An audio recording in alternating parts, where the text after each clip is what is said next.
삼성 바이오로직스 노조의 파업이 나흘째 이어지는 가운데 노조와 회사 측이 협상 테이블에 다시 마주 앉았습니다. 다만 임금과 인사 문제를 둘러싼 입장차가 커서 합의 가능성은 크지 않을 것이란 관측이 나옵니다. 취재기자 연결해서 자세한 내용 들어보겠습니다. 손효정 기자, 삼성 바이오로직스 측 노사 협상 상황 전해주시죠.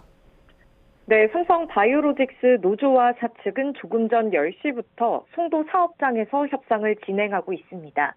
중부지방 고용노동청의 중재로 마련된 자리입니다. 노조는 지난달 말 사흘간의 부분 파업에 이어 지난 1일부터 내일까지 닷새간 전면 파업에 돌입했습니다. 전체 직원 5,400여 명 가운데 절반이 넘는 2,800여 명이 참여한 것으로 알려졌습니다. 사측은 이번 파업으로 일부 공정이 중단되면서 최소 6,400억 원의 손실이 발생할 것으로 추산하고 있습니다. 이는 1분기 매출의 절반 수준이자 같은 기간 영업이익을 웃도는 규모입니다. 파업 나흘째인 오늘 노사가 어렵게 다시 대화에 나섰지만 양측 모두 최종 협상이 아닌 서로의 의견을 확인하는 자리가 될 것이라고 밝혔습니다. 임금 인상과 경력금, 인사 문제를 둘러싼 입장차가 워낙 크기 때문인데요. 노조는 1인당 3천만 원의 경력금과 평균 14% 임금 인상, 영업이익 20% 성과급 배분 등을 요구하고 있지만 사측은 현실적으로 수용이 어렵다는 입장입니다.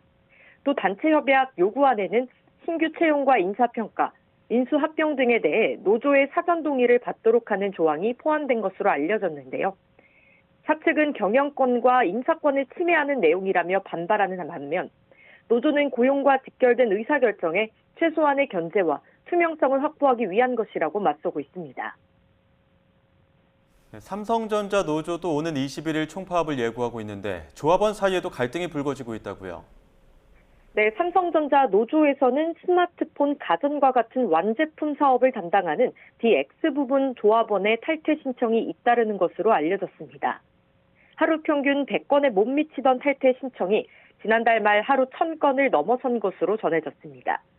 완제품 사업 부문 조합원들은 노조가 반도체 부문으로 운영이 되면서 자신들이 소외되고 있다고 반발하고 있는데요. 이 여파로 7만 6천 명을 넘던 조합원 수는 오늘 오전 9시 기준 7만 4천여 명으로 줄어들었습니다. 노조는 반도체 사업 부문에 대해 영업이익의 15%를 상한 없이 성과급으로 지급하라고 요구하고 있지만 완제품 사업 부문에 대해서는 별도 요구안을 내놓지 않은 상태입니다. 다만 초기업 노조가 7만 명 이상이 가입한 과반 노조이고 이 가운데 80%가 반도체 부문 소속인 만큼 총파업 가능성은 여전히 큰 상황입니다. 지금까지 경제부에서 전해드렸습니다.